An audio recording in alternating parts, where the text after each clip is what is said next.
Donc en tant que Père qui est dans les cieux, donc nous déjà en tant que Père terrestre, nous sommes pressés, nous sommes plus pressés que nos enfants de leur donner des bonnes choses. Amen. Nous préparons à l'avance les cadeaux, nous préparons à l'avance les fêtes. Amen. Donc c'est pareil pour ton Père qui est dans les cieux.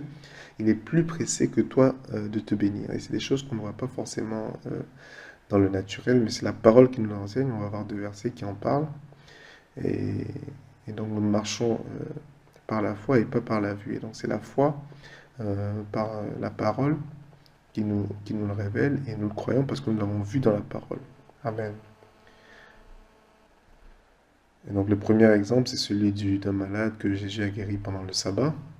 Dans Luc 14, il dit, dans la Bible du Semeur, verset 3, Jésus prit la parole et s'adressa aux enseignants de la loi et aux pharisiens. Il leur dit, est-il permis ou non de guérir quelqu'un le jour du sabbat? Il ne répondit rien.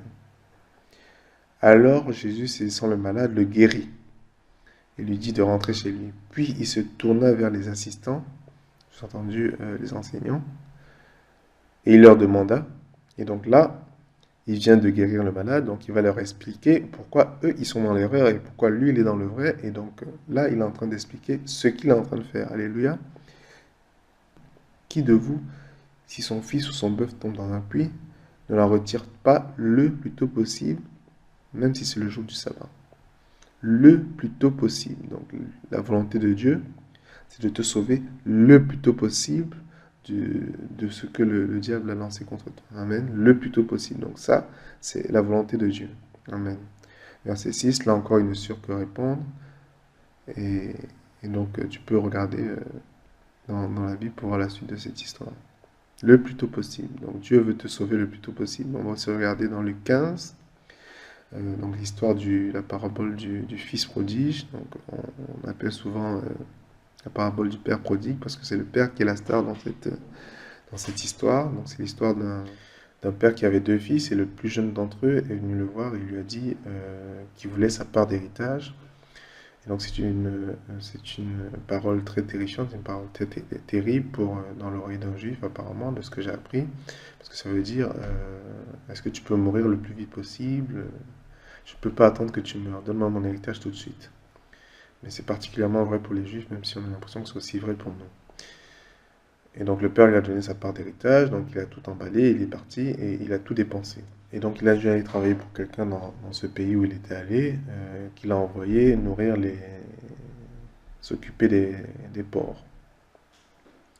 Et donc les porcs, encore une fois, dans la pensée d'un juif, donc rappelle-toi que c'est Jésus qui partage cette histoire à un auditoire juif. Donc là, c'est vraiment le fond du puits.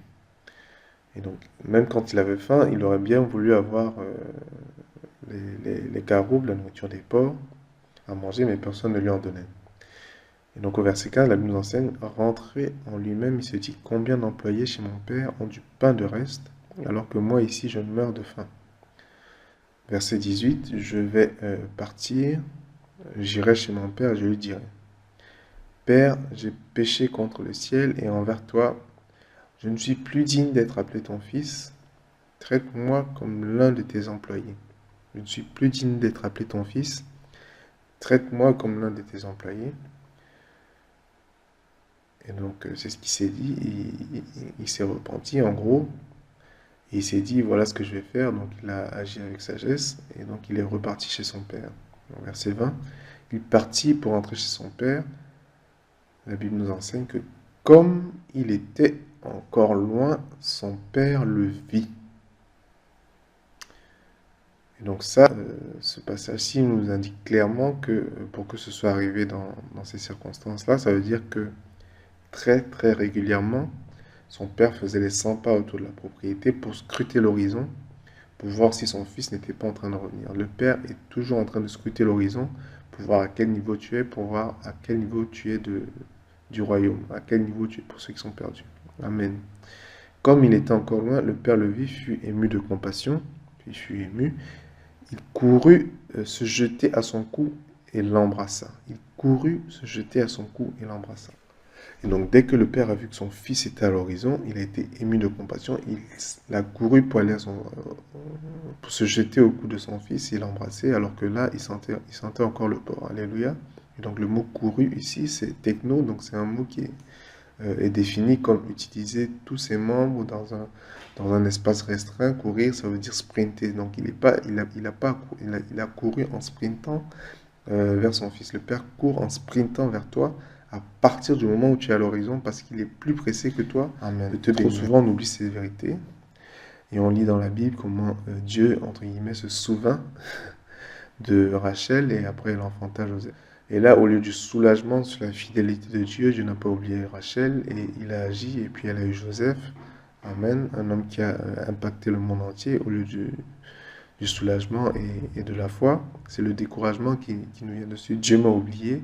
Pourquoi il s'est souvenu? Ça veut dire qu'il avait oublié, il m'avait oublié. Donc on voit le verre complètement vide alors qu'il est à moitié, il est presque plein. Alléluia. Et Dieu, donc on a vu dans ces versets que Dieu est plus pressé que toi de te bénir, mais il faut que tu respectes son timing. Alléluia. La parole nous enseigne que quand la plénitude du temps était accomplie, Dieu a envoyé son Fils. Il a agi pour envoyer son Fils, il agira aussi pour toi quand la plénitude du temps sera accomplie. Amen. Le semeur est toujours pressé de récolter, mais il n'est pas sage qui récolte des fruits non mûrs, donc avant que la plénitude du temps ne soit accomplie.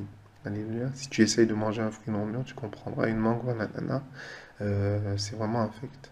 Alléluia.